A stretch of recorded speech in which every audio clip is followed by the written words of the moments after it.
Que preciosa manhã.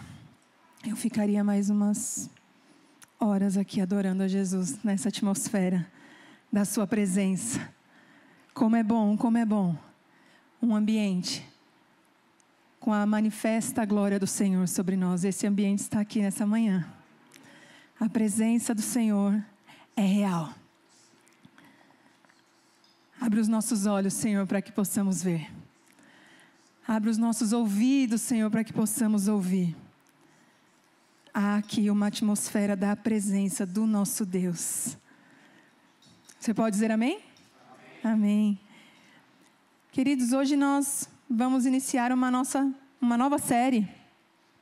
A gente está muito da Netflix.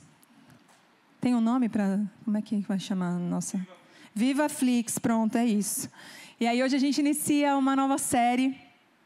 E nós queremos que toda essa sequência, toda a maneira como que o Senhor está fazendo, toda a maneira como que o Senhor está nos direcionando, é porque Ele tem o objetivo de nos levar para um único lugar, que é o centro da sua vontade. E hoje nós vamos iniciar uma série chamada Cultura Woke. Eu não sei se você já ouviu falar, mas é uma expressão que está bastante popular, bastante conhecida. Uma salva de palmas para essa arte, que ficou muito bonito, fala sério. Ficou bonito. Deus abençoe, meu irmão. Aleluia. Nós vamos falar sobre cultura woke. E eu não sei se você sabe, mas esse nome, essa expressão, essa palavra, né, do inglês, vem falar sobre estar alerta, sobre estar desperto. É isso que vem esse woke, né? É uma expressão realmente em inglês que fala sobre isso. Mas do que exatamente essa cultura fala? Quais são as pautas? O que é que se fala, né? Dentro desse contexto. E existem algumas pautas que estão já há alguns anos, e nesses últimos anos, de maneira muito gritante na nossa sociedade, na internet, que são pautas sobre racismo, machismo, feminismo, ideologia de gênero. Enfim, há muito, né? Muito tem se falado sobre isso. E tudo isso entra nesse contexto de cultura woke. Se você der um Google, diz assim, trata-se de uma forma de protesto não violento que permite empoderar grupos historicamente marginalizados da sociedade e corrigir comportamentos. Então, veja bem, o que essa cultura, na verdade, ela quer dizer? Vamos pegar essas pautas historicamente difíceis, de pessoas excluídas, marginalizadas, e vamos colocar no centro da sociedade, vamos trazer uma luz nisso, vamos colocar um foco nisso, e vamos corrigir o comportamento das pessoas. Ou seja, vamos mudar os padrões de pensamento a respeito disso. Porque o grande problema é a desigualdade. O grande problema é a discrepância que há, a falta de respeito. E aí, então, vem essas pautas progressistas para colocar um foco nisso e a gente falar, uau, vamos pensar sobre isso. E aí, se você já ouviu esse nome, progressismo, com certeza você também já ouviu sobre marxismo, que vem muito daí. E estudando um pouco a respeito disso, Marx é lá de 1800 e algumas coisas. E há escritos dele de 1846 e 44, já levantando essas pautas, já sinalizando a importância de se falar sobre isso. E aí uma obra muito importante foi publicada, um ano depois que Marx morreu, em 1884, foi publicada por Engels, o seu amigo. Que lá no prefácio dessa obra, chamada A Origem da Família, da Propriedade Privada e do Estado. Neste livro, Engels vai dizer no seu prefácio que são escritos do seu falecido amigo Marx, fazia um ano que ele tinha morrido, e ele fala que ele dá ali algumas contribuições para esse assunto, né? Então, digamos assim, uma obra escrita a 4 mãos. Eu estou citando essa obra porque ela é mais conhecida, talvez você já tenha ouvido falar. E nessa obra, veja bem, não sou eu que estou dizendo, é o que Engels escreve, é o que eles publicam, né? Baseada nos pensamentos de Marx e de Engels. Ali, nesse livro, eles falam que, nessa obra, na verdade, eles partem da premissa antropológica falsa e lançam um postulado que permanece até hoje. Veja como é importante se falar a verdade. Eles lançaram uma premissa muito falsa, que se sustenta até hoje, e vem sendo fortalecida, na verdade, até hoje. E a premissa é que a família, ela é endemicamente perversa, porque surgiu no momento em que um macho escravizou uma fêmea, inclusive sexualmente, colocou-a dentro de casa, enquanto ele, macho, foi enfrentar as feras e o perigo fora de casa. E a deixou, ela então ali fazendo uma divisão do trabalho, e a deixou em casa com os filhos. E aí então, através disso, dessa divisão, poxa, ela é escrava dele, inclusive sexual. Ela em casa cuidando dos filhos, ele enfrentando as guerras na rua. A divisão do trabalho ali escancarada, trazendo desigualdade.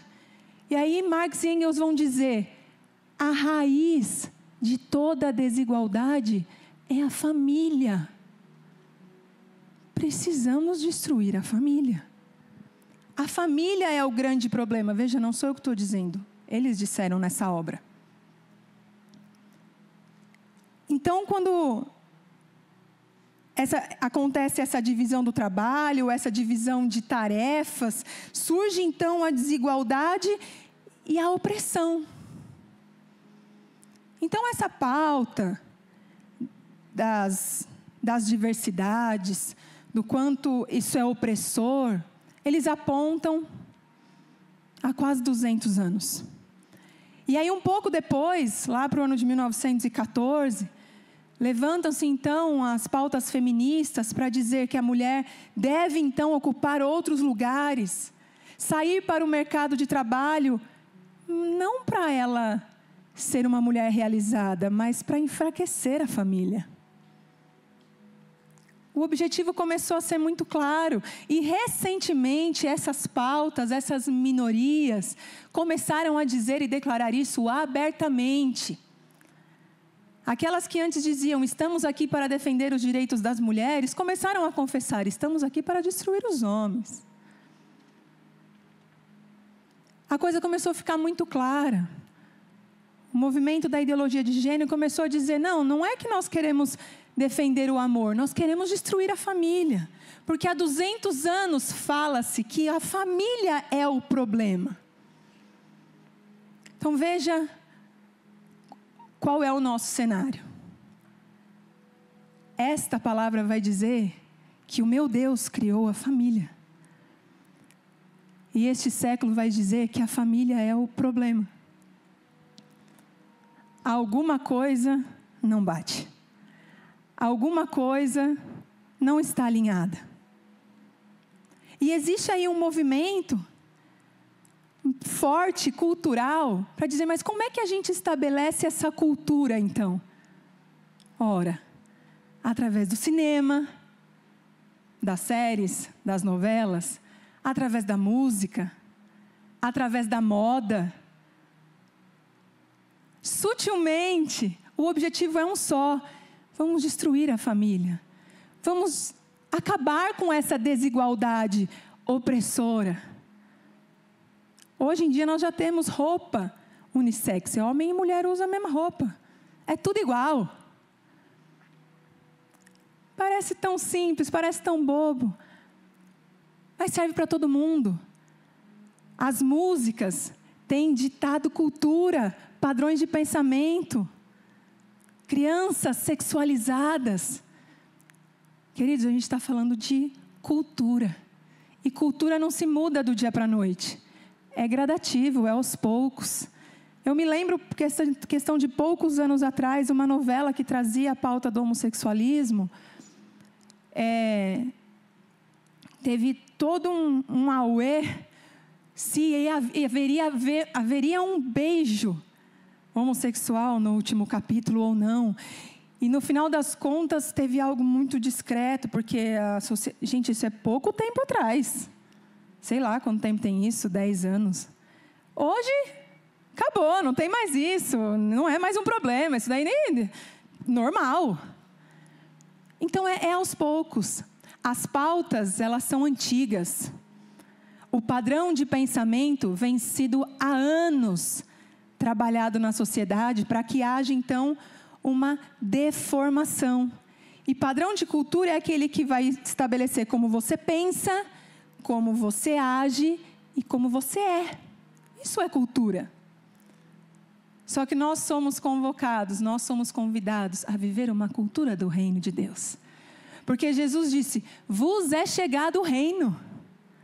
Então, nós já estamos vivendo o reino. E como nós estamos vivendo o reino?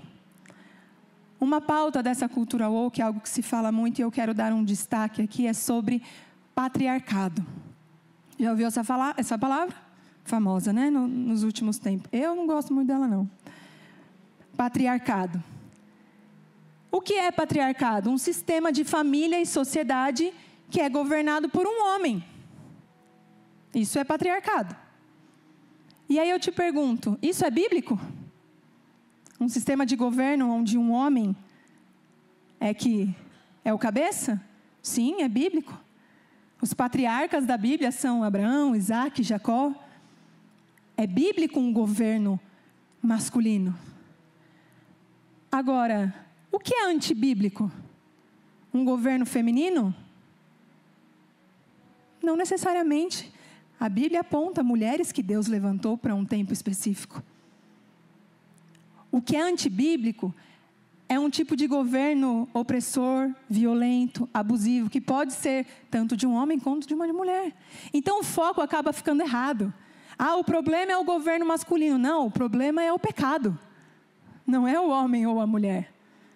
O problema não é o homem ser o cabeça. O problema é ele não ser um homem bíblico. Da mesma forma, o problema não é que a mulher... Queridos, eu acabei de dizer. Rainha Esther, Ana, Débora, Joquebede, mulheres levantadas para um tempo, para um propósito, para uma missão. Então, não é errado o Senhor te levantar, mulher. Não, tem que ter um... Não, calma. Foi se distorcendo as coisas, foi se diluindo as coisas. E aí nós, povo de Deus, o Senhor nos trouxe aqui essa manhã para alinhar a nossa mente e o nosso coração. Porque parece que não, mas esses pensamentos entraram no meio da igreja. Quando você vê pastores gastando seu tempo para combater o machismo dentro da igreja. Quando você vê pastores do hype, conhecidos, combatendo a familiolatria. Mas tem alguma coisa errada? Nós precisamos combater o pecado. Não é isso ou aquilo. O nosso problema não é um homem ser o governante, o nosso problema é ele não ser um homem bíblico. Pode ser uma mulher? Pode. Deus pode levantar uma mulher, mas ela também não pode fazer o que não se deve, não pode fazer isso em pecado. Não é ela pode só porque ela é uma mulher. E eu juro, queridos, eu já estou há algum tempo sabendo que a gente iniciaria essa série hoje e eu fiquei pensando, não seria tão mais fácil se eu tivesse uma lista de coisas para dizer para a igreja, olha, vamos acabar com isso. Mulheres fazem isso, homens fazem isso. Não seria fácil. Eu imprimia, te dava, né? Você colocava aí no meio da sua Bíblia e numa hora de... Se tivesse uma dúvida, você ia olhar lá e falar, não, trabalhar fora, mulher? Não, meu marido que me sustente, ele que lute lá. Não é de Deus, mulher, trabalhar fora. Mas não é assim, minha querida. Não é assim, meu querido. Aleluia, aleluia. Pegou a dica, né, irmã? Queridos, não é assim. Porque, por exemplo, a mulher de Provérbios 31, ela é maravilhosa, né? Eu digo que é uma ninja, muito ninja. Né? É incrível. A mulher que é empresária, tem empregados, mulher que costura, mulher que... A Bíblia vai falando lá, Provérbios 31. À noite ela está lá, ó, plena, esperando o marido. Ela é maravilhosa, gente, ela é ninja. A casa está em ordem, as empregadas estão todas trabalhando, ela é administradora, ou seja, não é bíblico eu dizer para você que o seu problema, mulher, que você trabalha fora de casa. Isso não é de Deus, é uma pauta feminismo. Não é isso. O seu problema é não ser a mulher que Deus te chamou para ser. Não é você fazer isso ou você fazer aquilo. Da mesma forma, ei homem, o seu problema não é que você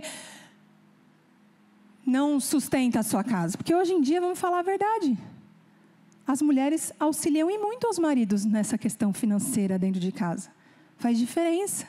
Anos atrás, eu acho que os homens ganhavam melhor, não sei o que acontece. Hoje é muitas vezes necessário. Mas tem aquela mulher que ela paga só para não ficar em casa? Tem. Tem aquela mulher que o que ela ganha não paga os gastos que ela tem por sair de casa. Da escola que ela paga, da perua que ela paga, da babá que ela paga, da roupa que ela precisa trabalhar. Quando ela põe tudo no papel, ela fala, não dá o meu salário, mas Deus que me livre ficar em casa. Então o problema não é o que ela faz, o que ela deixa de fazer. O problema é como ela pensa. O problema é a mente desalinhada. O problema é ela não chegar para o Senhor e dizer, Deus, o que o Senhor quer de mim nessa estação? E Deus a direcionar. Isso é um problema que tanto homens e quanto mulheres passam. E nós, como igreja do Senhor, precisamos nos levantar para dizer, Deus, queremos ser um povo governado por Ti. Queremos ser um povo que Te obedece. Às vezes a gente ouve, queridos, dentro da igreja, não, porque lá em casa é assim, olha, não, eu trabalho, minha mulher trabalha, mas as coisas de casa ela tem que fazer. Mas por quê? Ela não trabalha? Vocês não estão os dois fora de casa? Então qual o problema de vocês fazerem juntos as coisas em casa? Ah, mas também tem o outro lado, não, a mulher fica em casa. Não, aí o marido trabalha, não sei o quê. E aí ela fica assim, não, mas eu estou cansada, eu preciso acordar ele para ajudar quando o nenê chora. Mas, querida, você não está focada nisso aí? Ele não pode descansar na hora que ele está em casa? Então, você percebe que não tem um padrão? Não é isso que é certo ou aquilo que é errado. Lá em casa, a gente teve duas realidades, né? O Rafael nasceu 7 anos antes da Isabela. Então, tem uma diferença do que nós estávamos vivendo, da nossa realidade. Quando o Rafa nasceu, eu fui trabalhar meio período. Ficava 5 horas do meu dia fora de casa. Trabalhava 4, meia hora para ir, meia hora para voltar, 5 horas longe do Rafa. As outras 19, eu cuidava dele. Meu marido dormia 1 da manhã, acordava às 5, pegava 2 horas de trânsito para trabalhar, trabalhava 12 horas, pegava mais 2 horas de trânsito. Você acha mesmo que eu acordava esse marido para me ajudar quando o nenê chorava de madrugada? Ah, mas ele é pai. Mas, querida, eu sei que ele é pai, mas... a minha realidade. Eu posso aqui, ó, deixa eu. Gente, o Rafael acordava 18 vezes por segundo quando era neném. Mães me entenderão. Rafa foi uma criança que não dormia. Mas eu nunca acordei o resto. Não porque, mas gente, ele precisava dormir, ele precisava descansar. Eu estava melhor naquela situação para cuidar do meu neném. 7 anos se passaram. A Isabela nasce no meio de uma pandemia. Nós estávamos morando em outra cidade, o Reston levava 5 minutos para chegar no trabalho. Ir em casa almoçar. Então ele saía mais tarde, chegava mais cedo. Estava tudo fechado, então ele só ficava em casa, estava muito mais descansado. Eu não precisava chamar para cuidar da Isabela, não. Ele acordava e falava, deixa lá que eu fico com ela. Ficava 1 hora com a neném andando pela casa e eu, aleluia. Então o que é certo? O homem ajudar ou o homem não ajudar? Não sei, depende, querida. Qual que é a sua situação hoje? Depende. Qual é a sua estação hoje? O que é estar proposto para você hoje? Depende. Quando ela nasceu, eu não estava trabalhando. Fiquei 2 anos em casa, integral, sendo mamãe. E ele levantava para me ajudar. Porque ele estava bem, ele podia, ele estava descansado. Era outro contexto. Então, a gente fica buscando uma fórmula. O que se deve e o que não se deve fazer. E essa conversa não vai levar a gente para lugar nenhum. O que a gente precisa fazer é entender o nosso tempo e a nossa estação, sabendo que esse mundo está focado em destruir a sua casa, a sua família, o seu casamento. O que você vai fazer? Esse mundo está tentando provar para você que a sua família não vale nada. Está dando ruim? Sai fora, faz outra aí, só vai. Seja livre, seja feliz. Só que o meu Deus, aquele que criou a família, me chamou para edificar esse lar enquanto mulher. E eu sei que o meu lugar é esse. E eu sei qual é o lugar do meu marido. Então, diante dessas pautas, diante desses pensamentos, a gente precisa fazer uma reflexão e olhar para dentro de nós e dizer: o quanto isso tem entrado na minha mente, no meu coração. Eu estava conversando com o irmão esses dias sobre o machismo.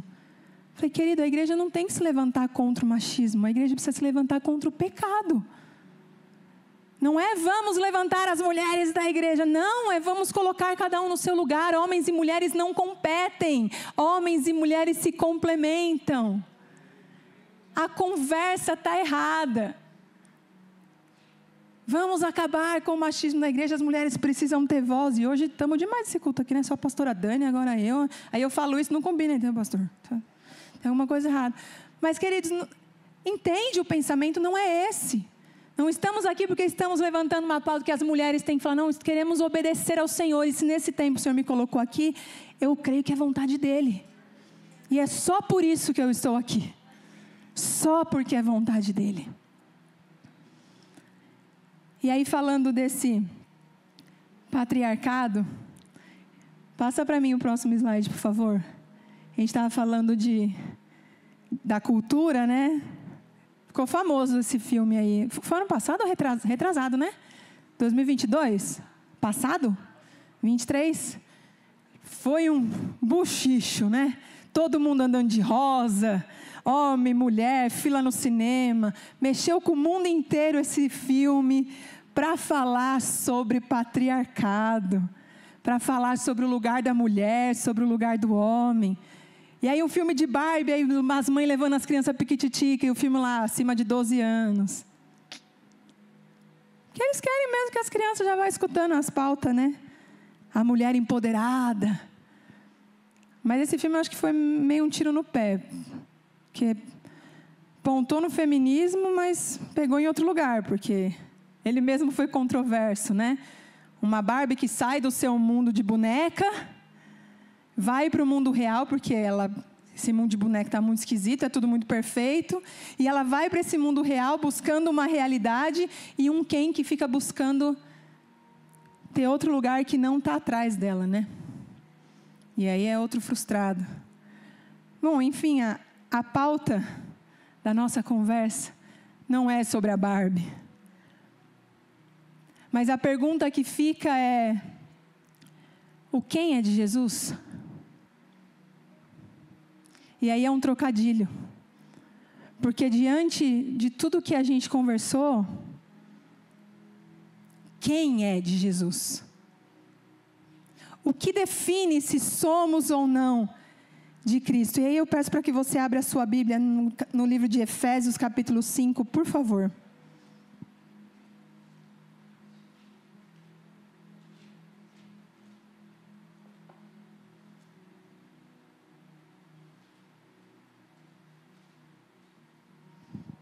Efésios capítulo 5, versículo 1 e 2. Você achou? Diz amém. Vamos ler juntos aqui. Portanto, sejam imitadores de Deus como filhos amados. E vivam em amor, como também Cristo nos amou e se entregou por nós como oferta e sacrifício de aroma agradável a Deus. A pergunta que fica, meu querido, o que a igreja tem a ver com isso? Com machismo, com feminismo, com ideologia de gênero, com patriarcado? A pergunta que é: quem é de Jesus? Quem nós fomos chamados para ser? Aí aqui o apóstolo Paulo coloca uma régua tranquila, né? Não sei qual é o impacto disso para você, mas para mim é desesperador. Sede, pois, seguidores de Deus, como filhos queridos, andai em amor, como também Cristo nos amou e se entregou a si mesmo por nós. Mas espera aí, você está colocando esse padrão para eu andar, apóstolo Paulo? Sim, o padrão é Cristo. Você achou que eu ia ler Efésios 5:22, né? Vós, mulheres, sejais submissas. Você achou, né? Só que o capítulo começa com isso aqui, meu querido. Como que a mulher vai ser submissa se ela não for imitadora de Cristo? Não vai. Vós, maridos, amai vossas mulheres como Cristo amou. Como que esse marido vai amar essa mulher se ele não amar e imitar o seu Senhor primeiro? Muito se fala de Efésios 5:22, mas precisamos ler o versículo 1 e o versículo 2. O padrão de Deus para mim e para você é Cristo, é seguir a Deus. Pô, tá fácil? Não tá não, querido. Por isso é muito joelho no chão, é cara no pó, é mãos levantadas, é redição, é arrependimento. O tempo todo. Eu não vim aqui defender uma pauta A ou pauta B contigo, eu vim aqui te colocar no prumo do Evangelho, da palavra. Os crentes estão avaliando a Bíblia. Os jovens olham e falam, ai não, sexo antes do casamento é pecado. Ai, que coisa mais careta. Precisamos nos converter. Ai, onde já se viu lá em casa a mulher dizer, eu que sou a juíza do STF aqui nessa cidade, neste país, neste mundo. Eu sou a médica, eu que ganho bem, eu sou a delegada. Submeter a quem? Querida, você pode ser o presidente da república. No Senhor, você é submissa ao seu marido. Pode ser o marido o mais problemático, o mais viciado. Lá na sua casa, ele é sacerdote. E seja em tudo submissa ao seu marido. Essa é a palavra de Deus. Lembrando que a gente comentou anteriormente, desde que não haja opressão, desde que não haja violência, a submissão é bíblica. Então nós não temos um problema com o que o mundo está fazendo, querido. Martin Luther King vai dizer, o problema não é o barulho dos maus, é o silêncio dos bons. Eu não estou preocupada com o que esse povo está defendendo, eu não estou nem aí. A nossa preocupação é como nós estamos vivendo, qual é a cultura que nós estamos estabelecendo como padrão para viver. Não me interessa o que as mulheres estão gritando por aí. Eu quero ser a mulher que Deus me chamou para ser. E pode ser que nesse momento Ele me chamou para me esconder. Como daqui a algum tempo Ele me levante para algo muito importante. Onde nós estamos no Senhor. E quando a gente fala de um modo de vida que imita a Deus, eu quero aqui destacar 3 pontos para você nessa manhã. Um modo de vida que imita a Deus é uma vida de amor e de pureza. Nos atos e nas palavras. Querido, quantos de nós, com a nossa língua, matamos o outro? Falamos o que não devemos falar? Magoamos? Somos chamados a imitar o Senhor. Jesus era aquele que confrontava assim, mas eu nunca vi Jesus matando ninguém. Pelo contrário, quando Pedro vai lá e corta a tesoura do soldado, ele fala, rapaz, pega a tesoura, a orelha, põe de novo. A espada e corta a orelha, ele vai lá e põe no lugar. Deus tem na sua essência o amor e a pureza. Quanto disso tem em nossas vidas? Quanto de verdade, de amor e de pureza tem nos nossos relacionamentos? Quanto de amor e de pureza? Precisamos nos lavar todos os dias no sangue de Jesus. Porque naturalmente nós vamos nos sujando. Basta 5 minutos de celular. Amor e na pureza, firmados na palavra da verdade de Deus. Eu não sei o que é que Deus está te propondo, o que é que Deus te disse. Aí as pessoas vêm até o pastor. Pastor, eu recebi uma proposta de emprego, eu devo ir, querido, vai orar, o que Deus tem para você? Quem te direciona? Vai perguntar para o Senhor. Ontem nós fomos ministradas aqui pela pastora Letícia e ela estava dizendo que quando ela teve um câncer, a família, os filhos ainda pequenininhos, eles oravam todos os dias para que Deus a curasse. E Deus a curou. Aí essas crianças cresceram entendendo que problemas se resolvem em oração. Que doença se resolve em oração. Que problema se busca em oração. Mãe tem que orar, mãe tem que orar. Eles viveram isso, eles oraram. Aí o crente não ora mais. O crente toma decisões por si. Ele faz as contas. Ele faz uma planilha no Excel. Ele faz uma reunião. Vai orar.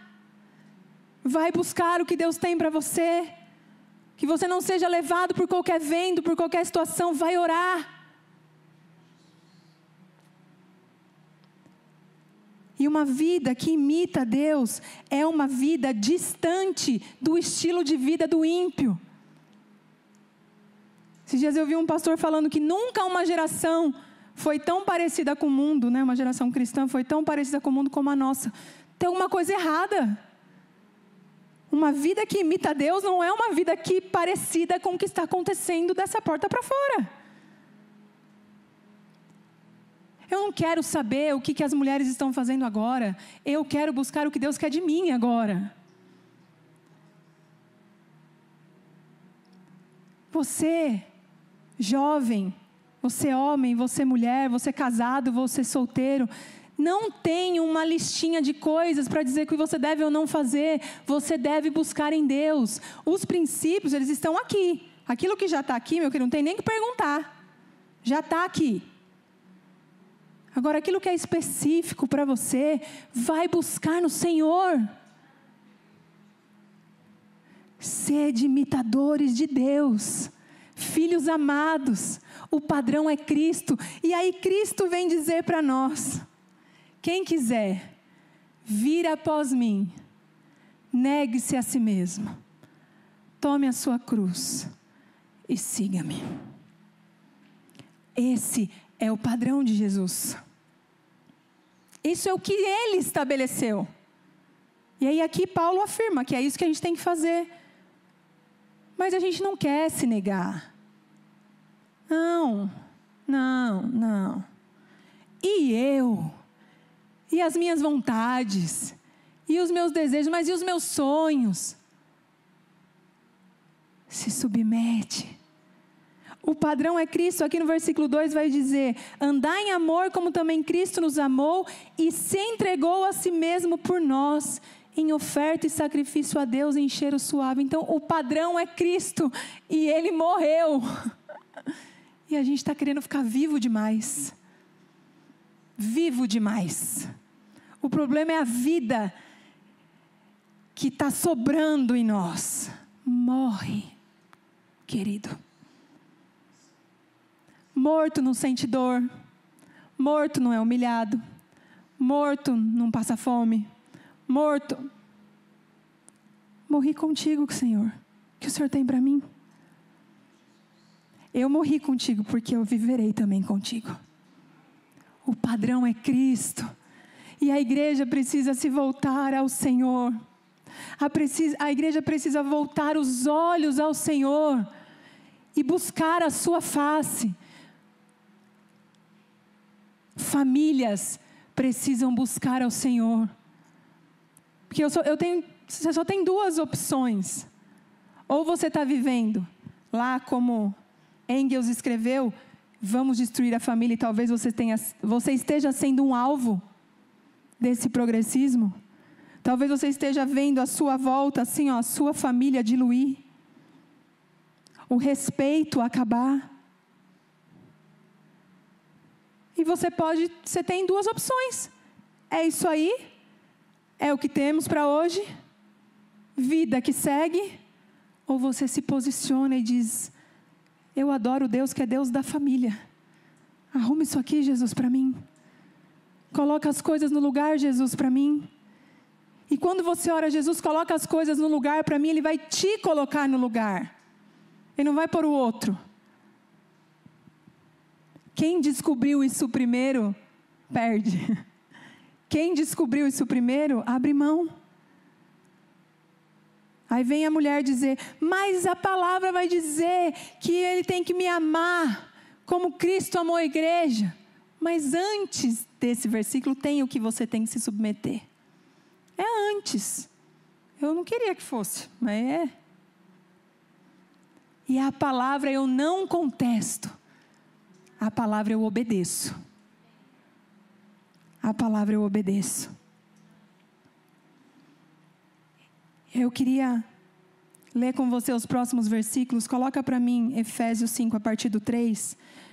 Eu não vou discorrer, mas é importante que a gente leia um pouquinho.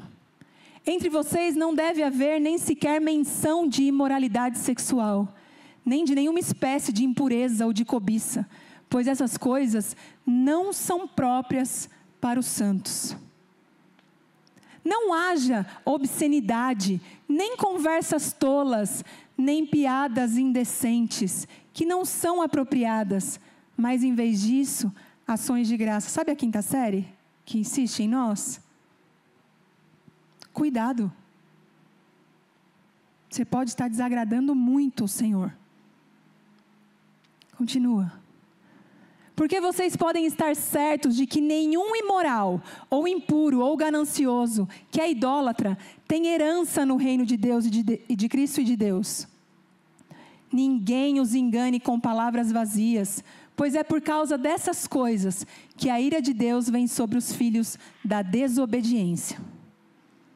Portanto, não se associem com eles. Porque antes vocês eram trevas, mas agora são luz no Senhor. Vivam como filhos da luz. Pois o fruto da luz consiste em toda bondade, justiça e verdade. E aprendam a discernir o que é agradável ao Senhor. Uma pausa. Precisamos de discernimento. O que é que agrada a Deus?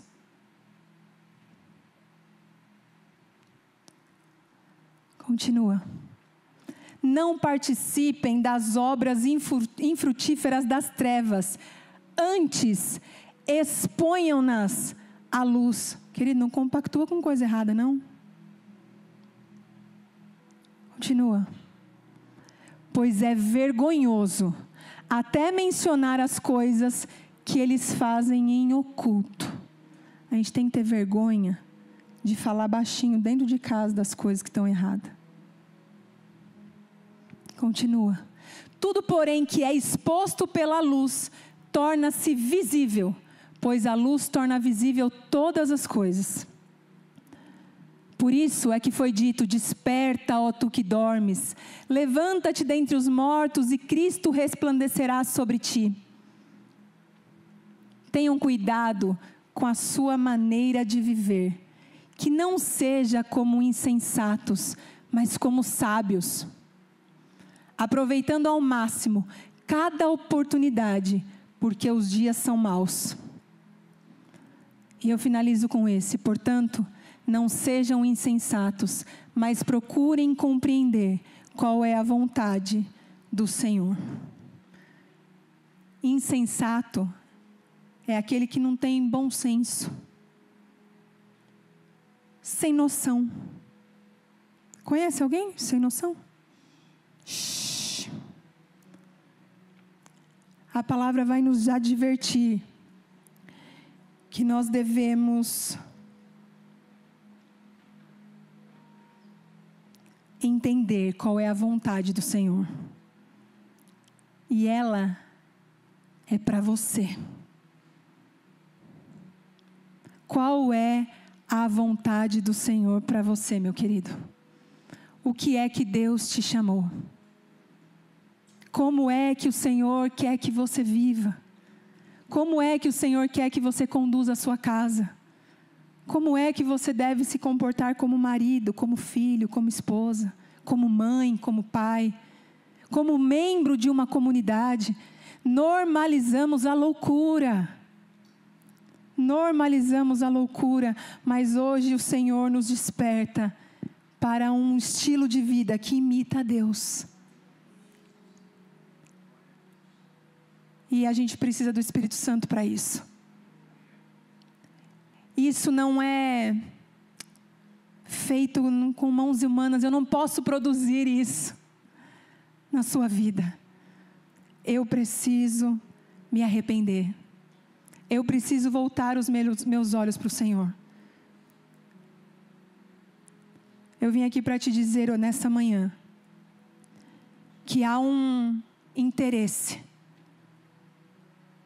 deste século, deste mundo, porque o mundo jaz do maligno, em destruir a sua casa, destruir o seu casamento, destruir os seus filhos, roubar a sua juventude, a sua pureza. Mas o padrão do céu para nós é imitarmos ao Senhor. E temos Cristo como alvo. Cristo como alvo.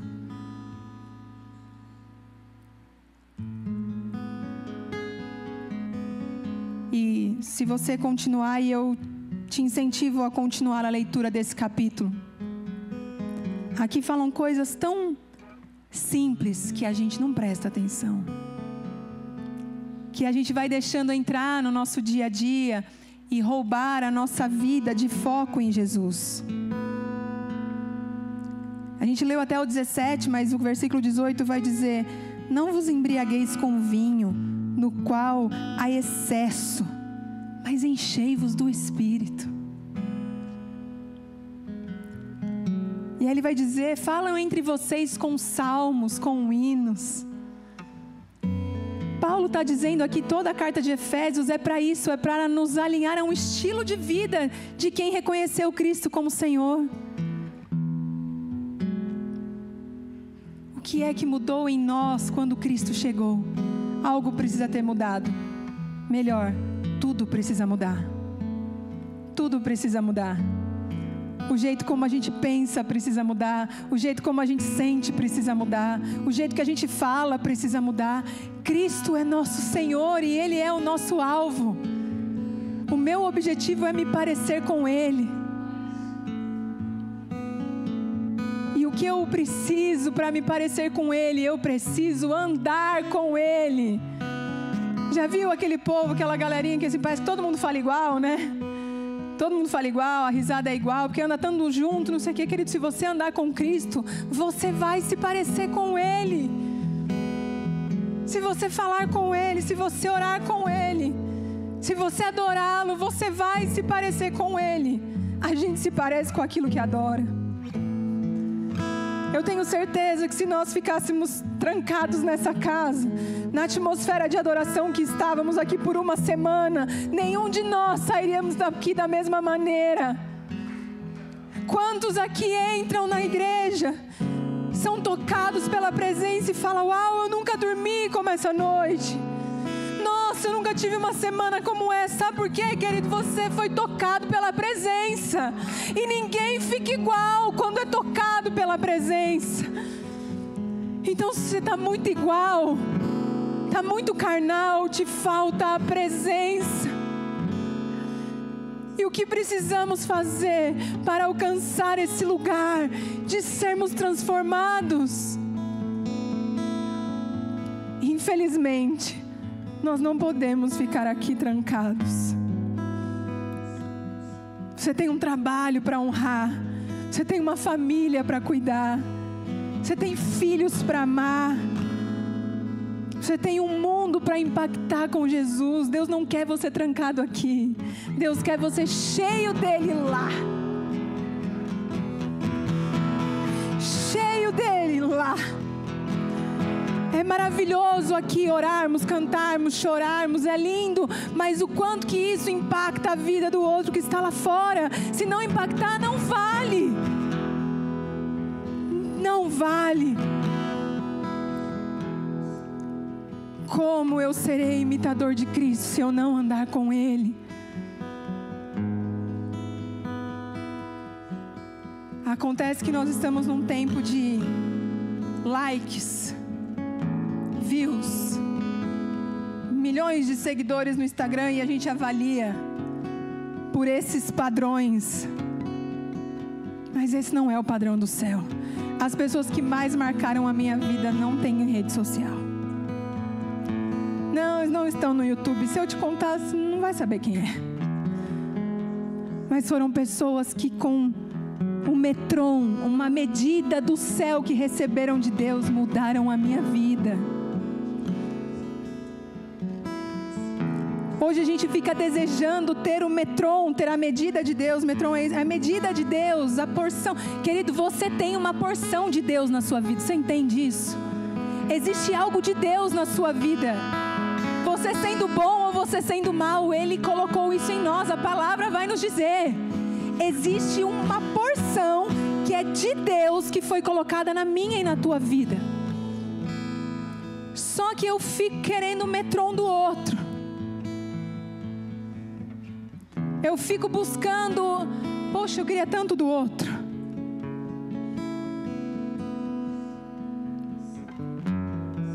Mas essa manhã, nós queremos nos render diante de Deus para dizer: Senhor, nós queremos ser só o que o Senhor nos chamou para ser. Nós não queremos mais nada. Mais nada. Neste corpo de Cristo, qual é o meu lugar? Talvez seja uma unha. E eu fico descredibilizando. Tira a sua então. Tira a sua unha do dedo mindinho e vê se não vai fazer falta. Somos parte do corpo de Cristo. Há importância naquilo que Ele nos chamou para fazer. Que adianta um coração batendo se o rim parou? Querido, tudo é importante.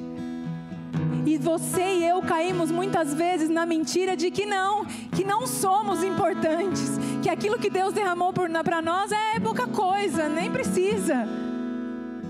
Que mentira do inferno. Há uma porção do céu sobre você e sobre mim, e nós queremos que isso apareça, para que Ele seja visto, a casa seja cheia e a glória resplandeça.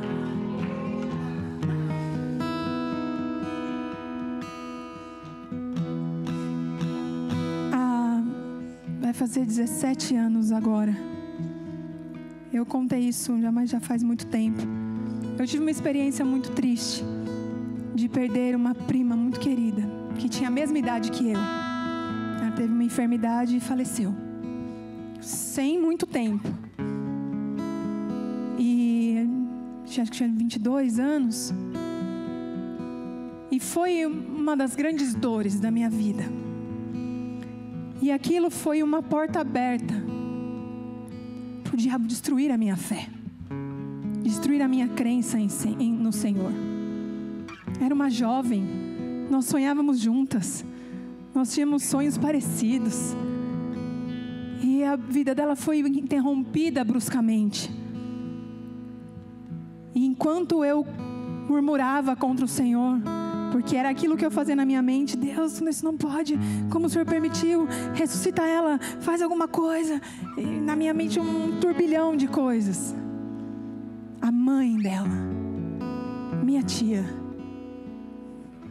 ser humano falho como eu e você, mas uma mulher encontrada por Jesus, diante do corpo da sua filha, em silêncio ali do lado dela, e eu estava ali, só eu e ela.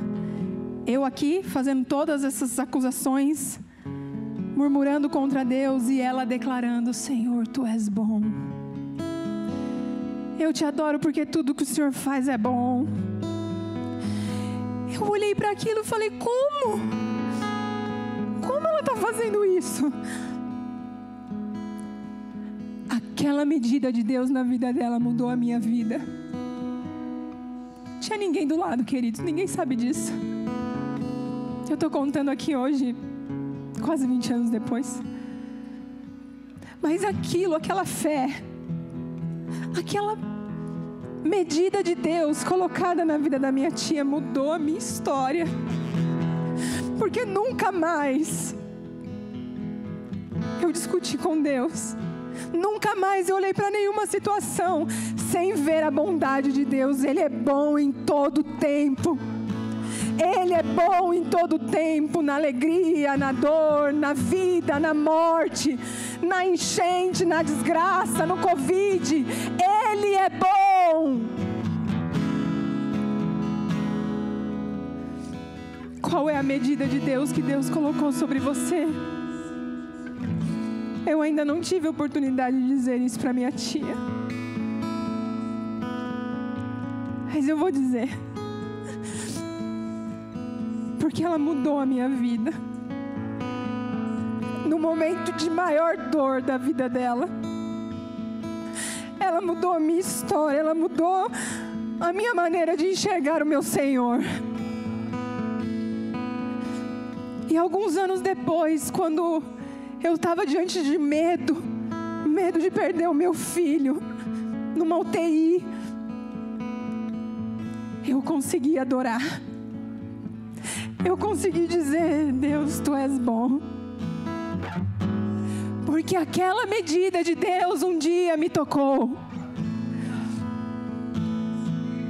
Qual é a medida de Deus que há sobre você que você pode tocar alguém? O que é de Deus que tem sobre você que pode transformar a história de alguém? O que é que tem de Deus sobre você que pode curar e transformar uma geração? Porque a partir de mim, os meus filhos também sabem que o Senhor é Deus.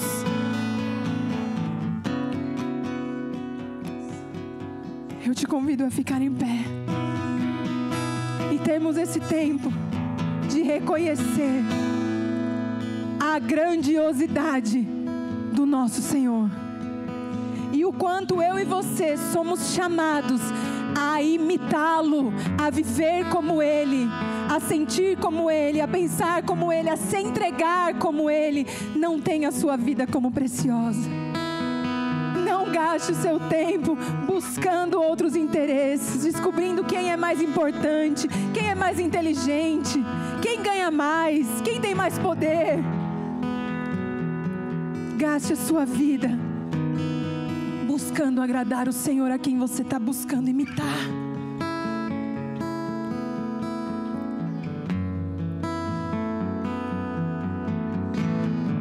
Há um rio de Deus aqui nesse lugar, meu querido.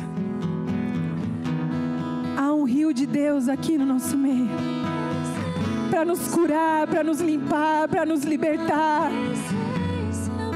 para mudar a nossa mente, para mudar os nossos padrões de pensamento. E para você que está aí na sua mente pensando, o que é que eu tenho de Deus em mim? Está tudo ruim, não tem nada de Deus em mim. Que os seus olhos espirituais sejam abertos essa manhã. Eu declaro sobre a tua casa, meu querido, a medida de Deus revelada sobre os seus. Qual é a medida de Deus que Deus colocou sobre os teus filhos? Qual é a medida do céu que Deus depositou na sua esposa, no seu marido? Qual é a medida de Deus que está aí do seu lado? Vem, Espírito Santo, e nos encontra esta manhã. Nós temos prazer em Ti, o nosso deleite é o Senhor.